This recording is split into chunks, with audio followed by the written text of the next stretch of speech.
And the time right now, SPG, it is 8:12. And Dr. Thompson is in here with his 2 of his angels.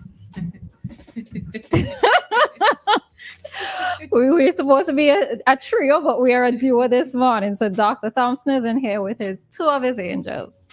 So what's that? I remember Charlie's angels now. Charlie's angels. So you're saying that I'm not Gerald, I'm Charlie.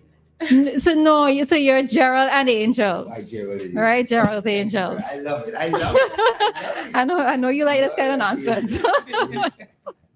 How are you and how was your weekend? I tell you something. Wonderful weekend. You know, although I gotta say, weekends seem these days to be always punctuated by funerals. Mm-hmm. You know, and take the opportunity. And you know, even if you're attending a funeral just because it's a funeral and so, but people that you know, people that you've interacted with. But at the same time, yesterday, I mean, I was taking in the Olympics as well as the Venezuela elections. You know, coming out late last night, that Maduro was returned 51% to 43%. Very interesting elections because the person who was supposed to run, they had a criminal record and so forth, and was bad. They felt they should have allowed it to pass. But even in the United States, a president can't run with a criminal, you know what I mean? But the fascinating thing is they put somebody else up as like a surrogate and ask people to vote for that person. But because Venezuela has been going through so much sanctions and suffering, the expectation was that people say, boy, you know what? These sanctions work. You know what I mean? And they would vote for this conglomeration of opposition that are from here, from there, from all over the place. You know what I mean? And the opposition lost. But what we will find is that there will be accusations that there was fraud and it was rigged. And it wasn't true and fair. So we got to really wait for that. You know, when you say the opposition lost, I just squinted my eyes at you like. Yes. Of course, you know, how could opposition lose? You know, in that. Or how could they win in those circumstances? How could opposition lose in that? How could they win? That the election was rigged.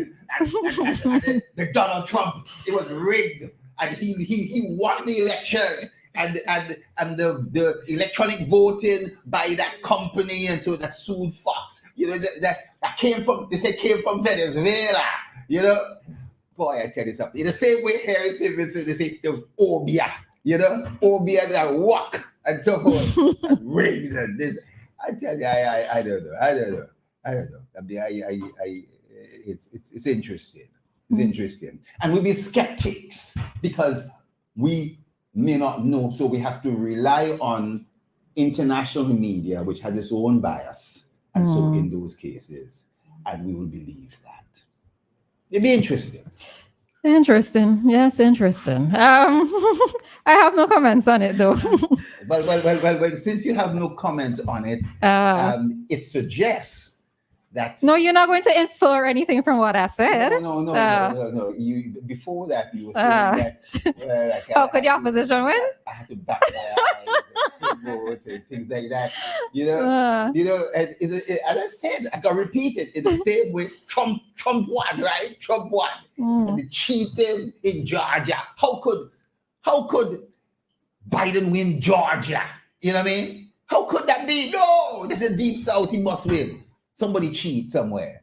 And then in North Windward, oh gosh, it must be cheat the election, I'm sure. Or a couple of years ago, Obia walk. You know what I mean? Obia walk.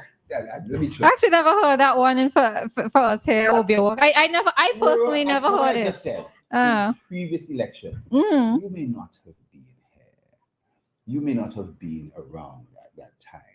Okay. You know, I'm talking about 2005 and 2010. The Obia chant was... I've heard that, yeah. Oh, I wasn't here for 2005, no. So because you weren't here, you hear me say the cry of Obia and so forth would sound as if I am making it up.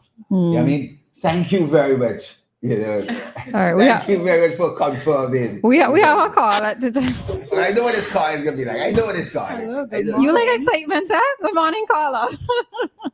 Good morning, my listener. And whoever I hear the crystal light. Nah, she's not in. She'll be in for 10 o'clock today. All right. So you have your favorite gentleman in studio with us, Dr. Thompson and Dianna and myself.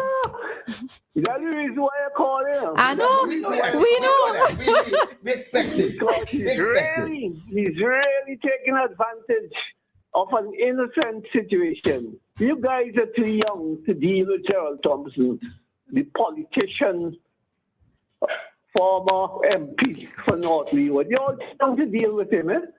So this contest has to be between him and veterans, so-called veterans. I was never a politician, and I don't intend to be a politician. Dave, I am fighting with you now. Dave, I am battling with you. You win. I say all of this You win. because after all these years, I have seen what politics has done to St. Vincent and the Grenadines. And you guys, you will see it too. Don't worry. You will see it. You will know who are the liars, the deceivers, the imposters, and all of that. You will know that. Right? So, and I heard Trump name call here. In my book, nobody like Trump should be contesting an election, presidential election, Thank you. whatever. You're right. In the United States of America. Yeah, he's right. You know? So when, Y'all agree on you something? get these examples coming from the number one country in the world, so to speak, where are we going? Where are we going? You know, when I look at the sufferings taking place, the genocide, and it's not only the genocide in the Middle East, right? But the genocide between Ukraine, with Russia taking advantage of Ukraine and all of that. And wherever, maybe the doctor could tell me about other genocide and so on. Where are we going in this world? I mean, Christianity, we know about Christianity in St. Vincent and the Grenadines. And even that has been poisoning our minds because some of our politicians use the church to preach a dirty politics. And because of that too, poor preachers then, they have no power. They lose their independence. They lose integrity. They lose everything. So thank God Dave Robertson's been around. And I have come to my conclusion. I am not going to fight up with no politician or support them or argue with them or argue for anything. Except, and that's my piece. That's just a response to Dr. Gerald Except Thompson. the NDP, I imagine, right? But they Except what NDP? Except the what NDP? Way by. You say that. But Dave, Dave, I want to ask you something. God, I am not. Take advantage. Listen. Listen. I am not going to say that there isn't modern. The way the world is going is just real dreadful. I'm gonna agree with that. But boy, when you start going back in history, when you start to go through the era of slavery, when you start to go through and see how certain tribes in Africa were massacred, when you start to talk about Armenia, when you start to talk about the Aztecs, the Incas, when you start to talk about the American Indians, when you start to talk about different wars that happened in Rwanda, when you start to talk about, I could go down the list. There's some atrocities that go back through time.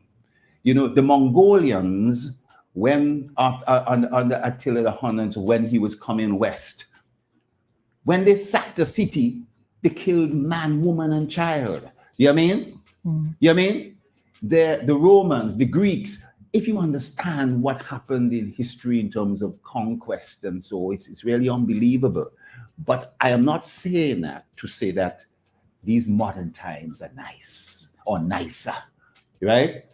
And that because slavery and so forth is over, there's modern day slavery, you know, and the trafficking and all this other stuff that's taking place.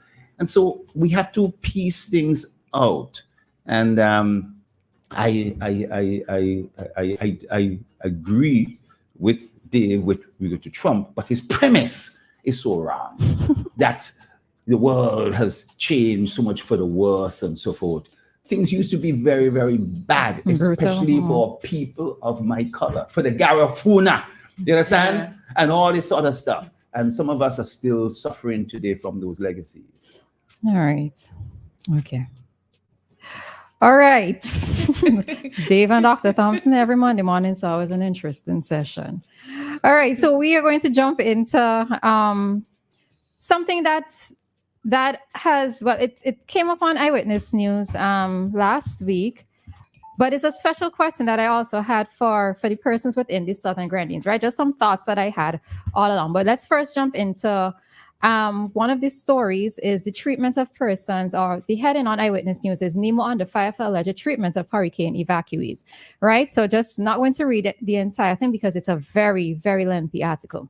So NEMO has come in for strong criticism from evacuees from the Southern Grenadines for the way they have been treated at the agency's office in Kingston. This was at his consultation, the Prime Minister's consultation. He called NEMO's Director Michelle Forbes to respond to complaints from evacuees about the alleged attitude of her staff and inadequate personnel at her offices, right? Okay, so the treatment that evacuees said they received at NEMO first came up when Union Island resident Eusta, I'm hoping I pronounced that correctly, Snag Jack, spoke at Wednesday's meeting where she was standing in the gap for her mother and her brother. She said the three of them came to St. Vincent on July 1st after the passage of Hurricane Beryl and were greeted at the wharf in Kingston by people from the St. Vincent Red Cross. Right. Snack said that they were instructed to form two lines, one for people who were moving into private homes and another for people going to government shelters. They told us to come 3 days after. I gave them 5 days, went there and received nothing. We were told to come back and I went back a second time, nothing. So I said, okay, that's it for Red Cross, right? She said that she went to get food stuff from Camden Park. Camden Park told her that she had to get some paper from NEMO. When she went to NEMO, NEMO said that we're not supposed to give a paper. And I think another time she said that they were out of paper, etc. Right?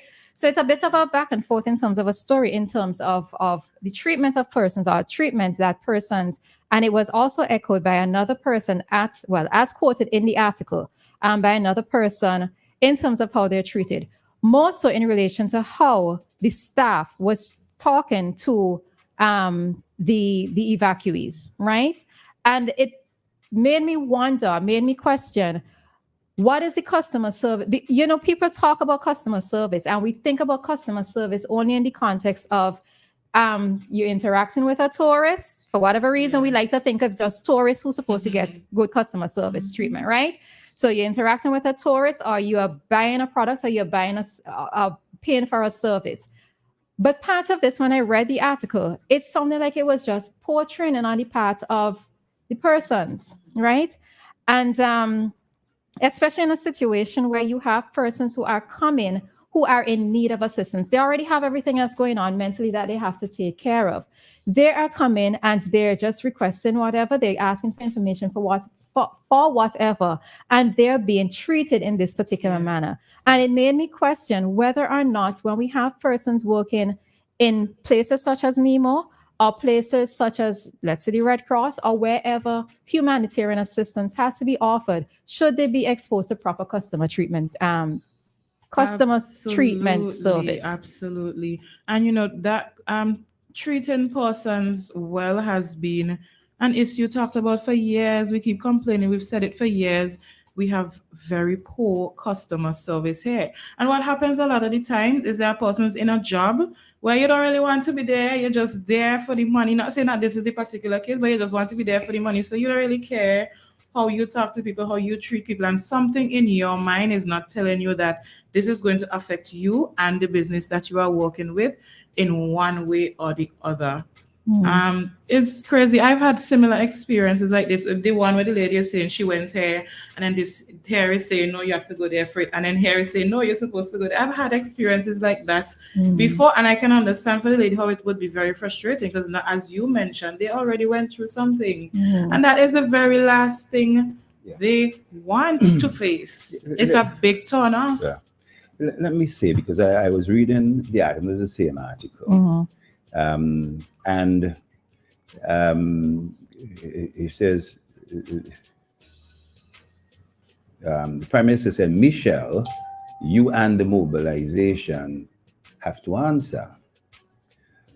No, but clearly, Michelle, many persons have had good experiences with NEMO.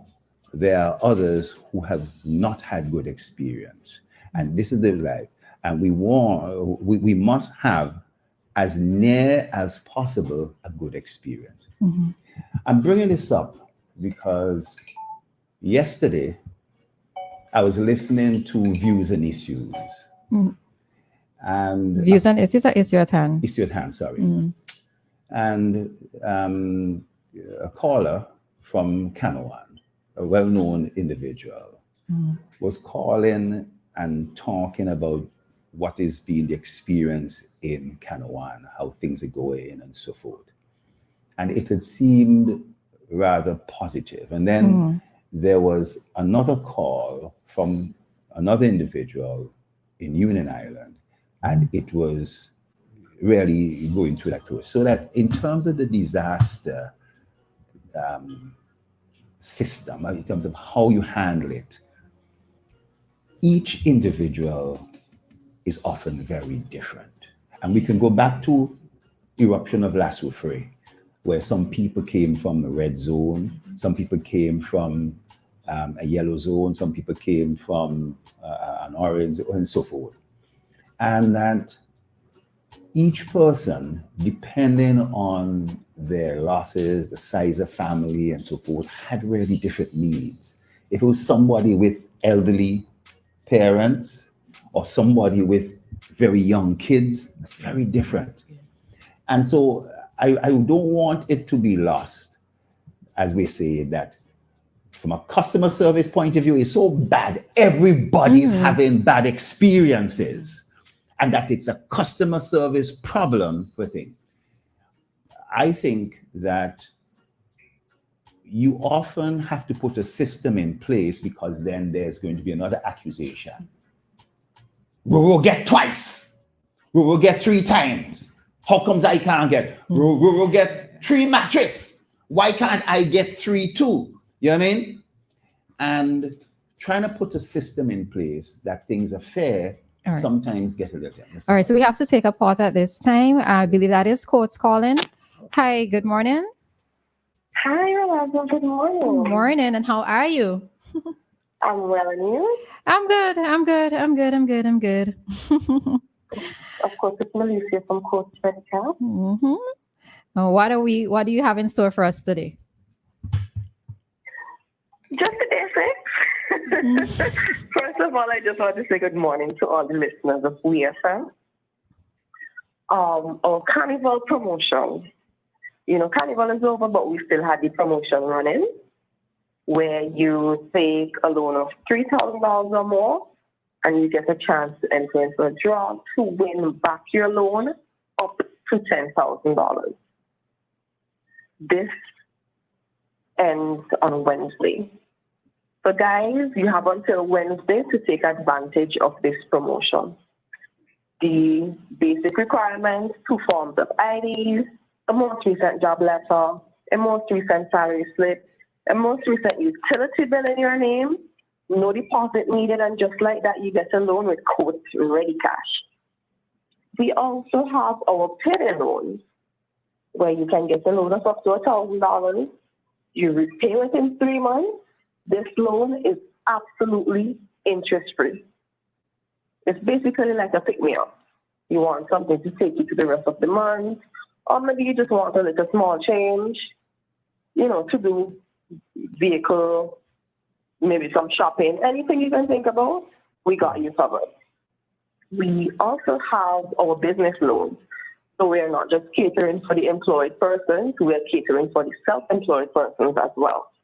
So of course, the requirements would be a little different. You need a valid proof of identification. The business, of course, must be in operation for at least a year. So you present the business certificate and the application for registration. You present the utility bill for the business, your proof of sales and purchases for at least 3 months. We provide 6 months bank statement, but I know sometimes some persons don't bank. So let's say they would keep their records in a book or they keep receipt books. Just bring your notebook, bring your receipt book. We will work with you. You state the purpose of your loan, and just like that, you can get a loan of up to $27,000 just for your business. We also do agriculture loans.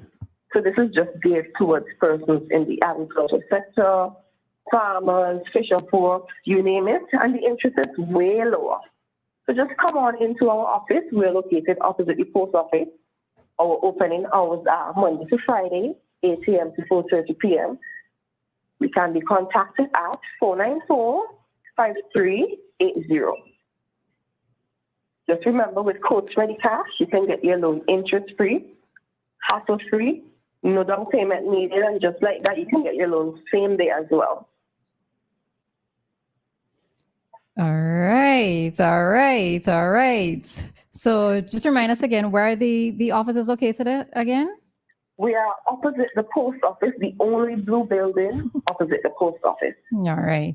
Right next to Lady J.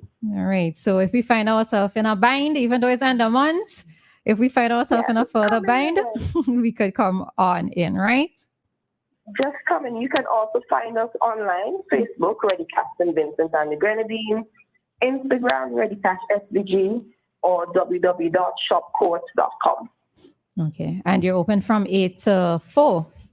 8 to 4:30. 8 to 4:30. All right. Yeah. All right. So thank you for updating us, and hoping that you see a lot of people coming in, because it's back to school time too. Yeah. We know it's back to school time. So you need to come and buy those books for your kids. Organize and early. When September comes, they have everything. Yes. Correct is right. All right. Well, thank you very much for joining us this morning. And we look forward to hearing from you again next week. Thank you for having me. Do enjoy your day. You as well. Thank you very much. Thank you. And that was our court desk for this morning. We are going to take a very quick break, and then we come back with more discussion with regards to the Southern Grenadines and some other issues that I'm curious about. Just for you at Quartz Optical. Get 15% off when you bring in your prescription from any other eye care provider. We'll give you 15% off the cost of your frames and lenses. So visit us today and get 15% off. Offer valid on cash and credit purchases. Conditions apply. See in-store for details. Quartz Optical. Value you can see. It all started with a penny.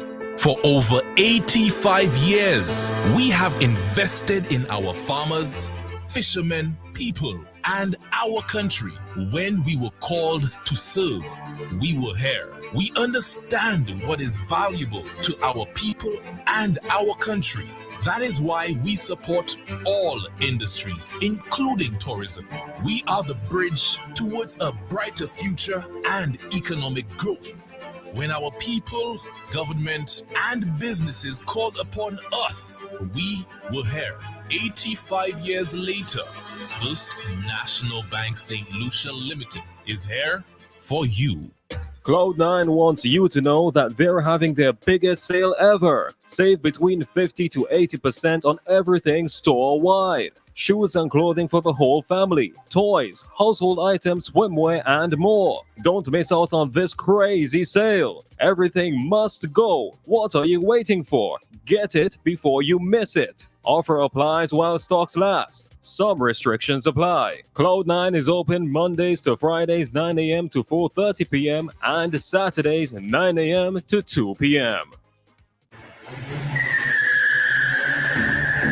Boy, so where you getting crashing now? Your brakes real good, boy. Now brakes alone good enough. My tires good too. Tires? Where you get them tires, boy? Out by Caribbean Tire Plus, man. They out in Addersville. Can't miss it. Look for the orange container on them. Plenty parking space and open 7 days a week all thing, man. Monday to Saturday, 8 a.m. to 6 p.m. And on Sundays, 9 a.m. to 4 p.m. Call them today. Caribbean Tire Plus, 784-432-4786 or email ctiresplus@gmail.com.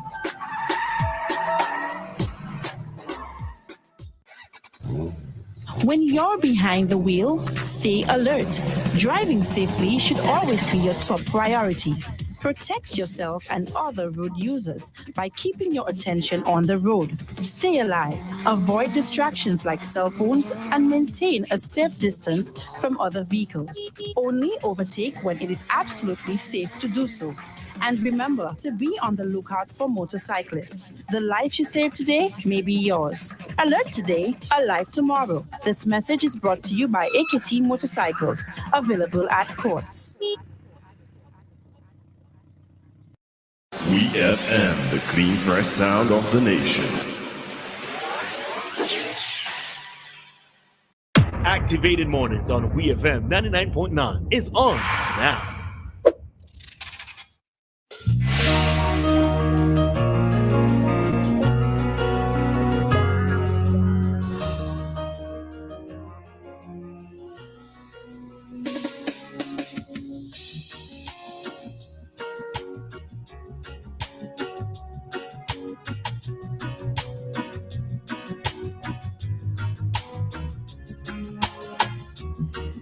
All right, and we are back with Activated Mornings for today.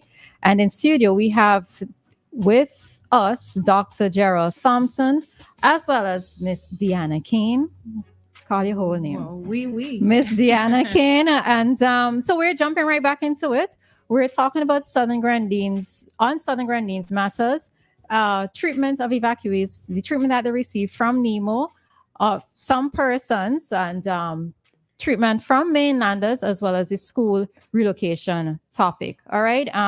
It is an interactive program. So the number to call is 457-9997. You can call us directly, or you can call us on WhatsApp with that number, or send a message on WhatsApp as well. And we are also streaming live on YouTube and Facebook. All right. So we are going to jump right back into our conversation. Right.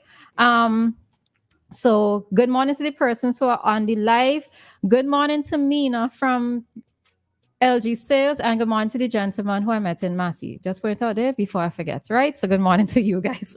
All right, so we were talking, and so Dr. Thompson made a point in terms of, I suppose what he wants is for a balanced. Balance. No, in terms of the discussion that we're having, in terms of what person said, or two persons highlighted in the article of their treatment that they received at NEMO, right? And to be fair, coming down at the end of the article, there was a person named Carice John who said that she had a pleasant experience with NEMO, right? So she said that when she went, the young lady that dealt with me took her name, because if she didn't get a call, she was going to hold that person responsible, and she got a call, right? So this person, coming down to the end of the article, did say that she got a pleasant reception. The point that I really am trying to highlight here is that, yes, you may go to a particular institution, and so I'm using institution broadly here, right? And you may get good treatment from one person, and you may get bad treatment from another person. It may depend on the person's personality, the mood on that day, etc., etc. I was gonna get to that too as well. Right. Yeah. But the thing of it is that when you are working, or when you have to, especially in a situation such as this, where you have persons who have left their homes, they're essentially at the whim of persons in terms of needing assistance and needing help. Across the board, everybody should be told that this is how you interact with members of the public, right? Because I don't want to feel, if I have to leave everything, that I'm begging for anything.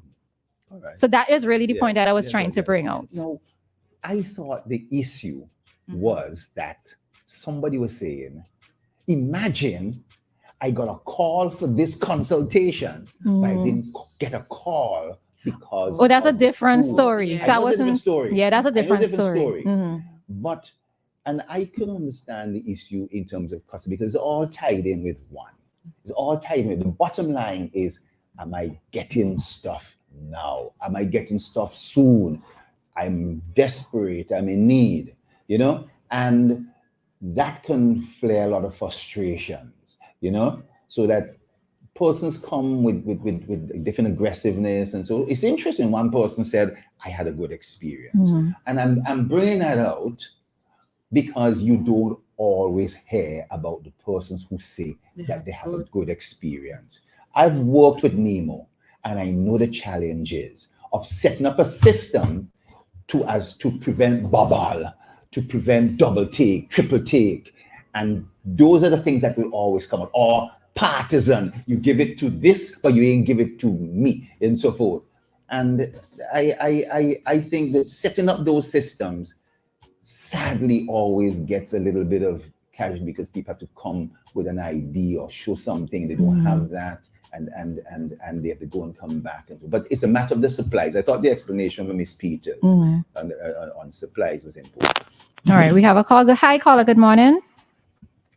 Hi, good morning. Morning. Let me see if I could put my 2 cents because I've been switching from station to station, and I know that this whole disaster thing would turn out to be so much political and thing. But my 2 cents is that when I passed by NEMO and saw the victim from Union Island in the town and so on and so on, I say they just came out of a disaster to have them lining up to get their belonging. If there couldn't be a better system in place, the people them is so frustrated to be in that hot sun lining up, and my heart goes out in that area for them.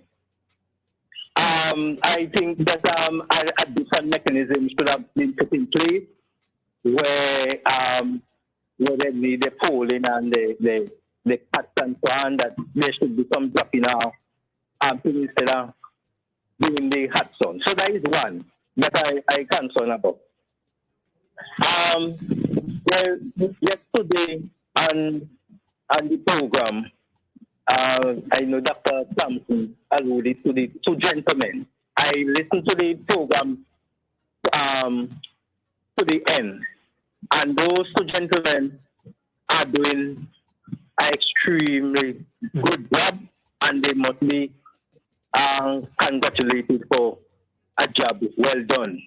There are plenty work long way to get done and so on, and we need all hands on deck. In relation to bringing the children them to school, Mr. White dealt with that in detail. His argument is bringing the children in Union Island. Where are they going to stay during the day? There is no place there for them for their home. So if we go ahead and get the pool going, yes, good. Where are they going and stay? Their home is not ready as yet. So to clarify for the purpose of the listeners, what he was saying is that if the children stay on Union Island, because many of them, their homes are not, they're still being fixed, right? Some they don't have roofs, sanitation is an issue in terms of water, etc. Having them stay on Union is what is the concern for him, right? Right. So everybody wants to put in their mouth and blah, blah. Oh, nothing wrong with that. But again, as I say, I was listening to several lenses that I'm listening to, and it is really tough with the politics. I know that would occur, but the politicians have to do their work, and the civil servants have to do their work. The NGOs and non-organizations have to do whatever. So it really needs all hands on deck. Yes. I'll stop this for now, and if I have any other thing else, then I'll pick you up again. Okay. All right. Thanks for your contribution. All right. Thanks. All right. Yeah. All right. All right. So I'm going back to the same issue of the NEMO and the organizing for the persons. One of the things, going back to the same customer, so I don't want to dwell on the customer service issue, but what I think, it depends on who you are as a person as well. And sometimes even if you haven't received a certain amount of training, you within yourself can say, you know what, I should deal with people in this, because I worked at a shelter during the volcanic eruption. And there were days when I was coming, I wasn't feeling up to it. I had to trek through ashes. I had to leave my house. I didn't have no water. I couldn't wash my clothes. I wanted to wash my clothes, but I could not come there and take out my frustration on the people. I had to understand that these people are vulnerable and they just went through something far worse than me, because I didn't have to leave my home. And so even if I am not feeling up to it, I know that I have to speak to them a certain way. And for sometimes, I think we just need to explain things to people. Even if you don't have the answers, you can say that, well, I don't really have, I can't really help you with such and such, but maybe you can refer persons to others, ask questions and things like that as well. And the young man was mentioning this system. Of course, we could go down another road and talk about this system that needs to be put in place, but I don't have enough information to talk about that one at the moment. So maybe Dr. Thompson. Let me say, with disasters, I visited Haiti in 2010 during the earthquake. I spent almost a month there as a doctor, as part of the CARICOM team. I had the opportunity to walk through the tent cities. I had the opportunity to go to different villages and so, and it's amazing, the Haitians, they lined up. I was astonished. There wasn't no rushing and so forth. They lined up. I was so impressed with that. You mean in comparison to what may happen here? Is that the comparison? No, Okay. it isn't that. Being asked to line up, and just like in a bank, who's in front of who? Is there an elderly line? Is there a line for somebody who's pregnant and so forth and things like that? And two lines, one for people who stay in homes. During Soufriere, we started off badly dealing with individuals who dealt with who were in private homes. Now, in answering this, the people involved in NEMO is a core staff. And they do then have volunteers and public servants because of the Emergency Act and so, who then get pulled in to man stations. I agree with you that some of these individuals, they're from the Ministry of Sports, or they're from the Ministry of Labor, and they may not necessarily have had that great in-depth experience like the core NEMO staff when things go back down to normal. You yourself were not a member staff, but you are a volunteer during that period. And as you said, you wake up in the morning and no water, I ain't going in today. You understand? But you still trekked in. I'm saying all these circumstances are human experiences. And you hope that they go right because you have enough people. If you don't go in, guess what? There's someone else to fit in. And you have enough people. So I understand these things. But to get an impression that there's a disaster in management, it's a rainy season. And I know that they put up a tent outside and so forth and things like that. But the volume of people who come, they don't have chairs and so forth for them to sit down. So it is going to be, and you hope that first come, first serve, get through. If there was a better system or a different location, I don't know if there's a better location. NEMO is the place that have the computers and so forth. You go somewhere else and they don't have the computers set up. So I understand the process, and the challenges and disasters in other places, other parts of the world, in Africa, landslides and so forth. It's astonishing what takes place. But I think the main thing we want to get down to is this school situation. Because it's complex in the rural. And I know you want to come in here. Let me No, go ahead. You could go ahead. You could go ahead and introduce it. It's fine. On one hand, it's nice if they could stay in Union Island. And if they could be, but when they say electricity won't come back fully to Union Island until the end of the year, that water systems. When I was in Haiti, I got conscious of the public health illnesses and diseases as regards to that, of dengue, of mosquito thing and so forth, from water being accumulated. Long and short is that there are disadvantages of them coming to Kingstown, downsides, and their advantages.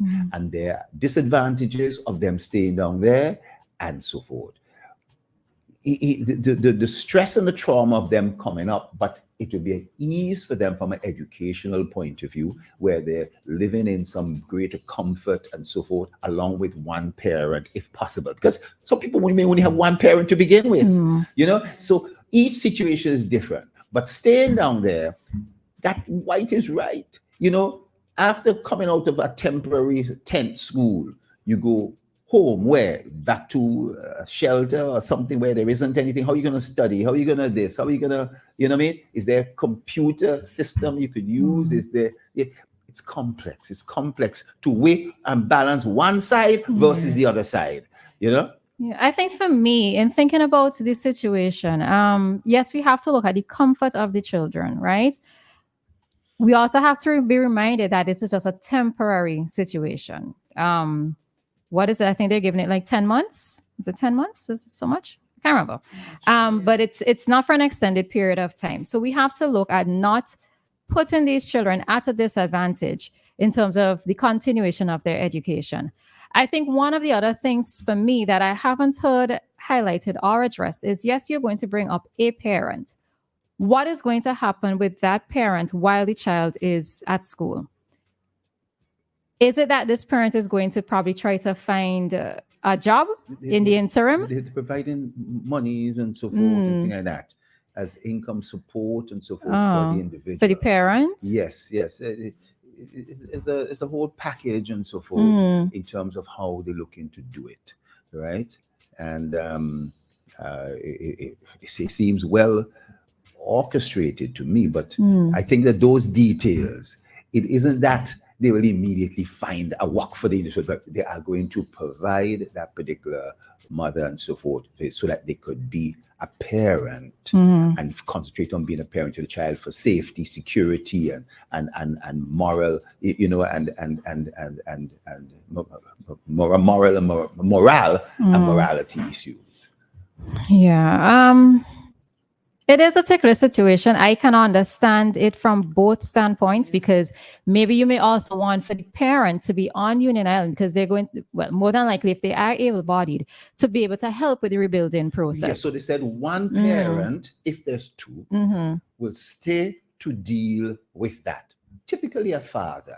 And I understand the separation of families, but right now, if you're in a shelter, you know, families can't necessarily function if they want to make love and somebody's right next to them. And so how do you, those things that came up with souffle and so forth, how do you deal with those things? I'm saying that their choice has to be made. The good points and bad points on one side, the good points and the other part, and therefore you have to weigh it up.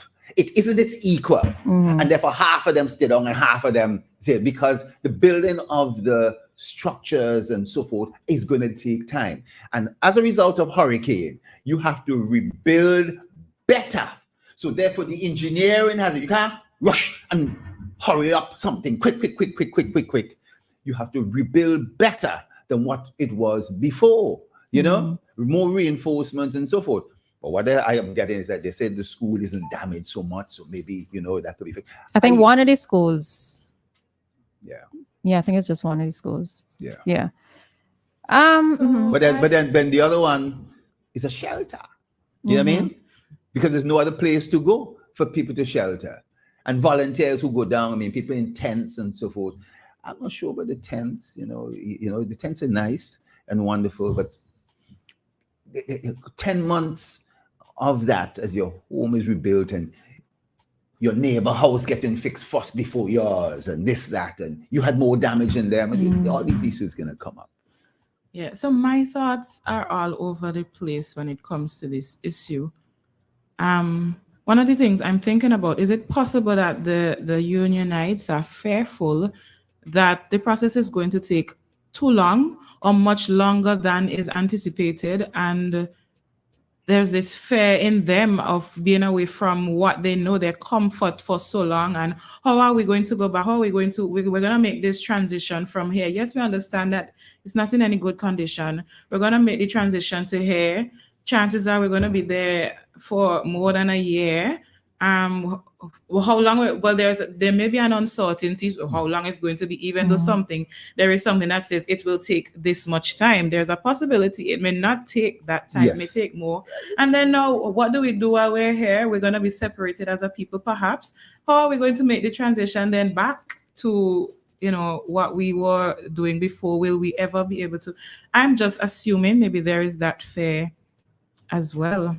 But that fear, that is it. That's the fear that comes with disaster. Nobody could wave a magic wand that we built an airport in how long? We're going to build a hospital. How long? Are there going to be any delays? How can you guarantee that if you say it will take 10 months, it's 10 months? And if it goes over a day, we take it off somebody's head. You know what I mean? There will be delays, whether cement is short, or whether steel, or whether this or the galvanized run out, or whatever, or there's a shipment issue coming from China, from ECGC. There's always going to be issues. Another hurricane come up again. You know what I mean? That slows the process. Heavy rain slows down the. Have you built a house yet? Have you ever been involved in building a house? I mean, the contractor would say this. I want it built. If you don't build it, I ain't pay you anybody because it's got one day more than what it should. There can be delays. I believe a lot of efforts will be made. So certain things will be shortened, but certain things unavoidably could be lengthened. That's the reality of life. You know what I'm hoping though with all of this though, Doc, because I guess maybe in a sense it's a bit unprecedented that there's proper documentation in terms of how things are being handled. So you can use it as a starting point in a sense for if ever whenever we have to go through something similar again. Now I know that it's not, I know that it's not going to be, it cannot be hard and fast for every disaster. What happened 2-3 years ago? What happened 2-3 years ago? With Soufriere? Soufriere was nothing. I'm from North Leeward. The people from North Windward, we know the Southern Grenadines, places were destroyed, roofs collapsed, crushed. They're built. Guess what? And there's some houses now that have been built over now. The process and so forth. This is 2-3 years. They're building back some houses, but they've built some before, but they're building back some new ones and so forth. It's taking some time. We've had hurricanes before, Hurricane Thomas, you see all in this place, Orange Hill coming down. This new set of houses that's being built. We've had this before. You understand? Not to this extent in any case, but we've had disasters and hurricanes before. It's just that, as you said, you gotta say you may be out. You know what I mean? Say that again. You may be out of state, and so we had these things. No, well, not for all of them, but all right. I don't throw that in. No.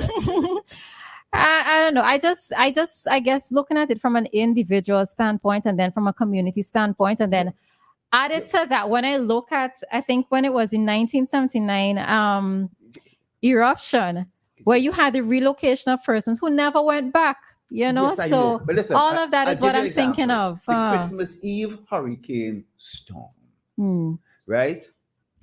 We would have rebuilt in North Leeward a substantial amount of houses in Fitzhugh, in Cumberland, there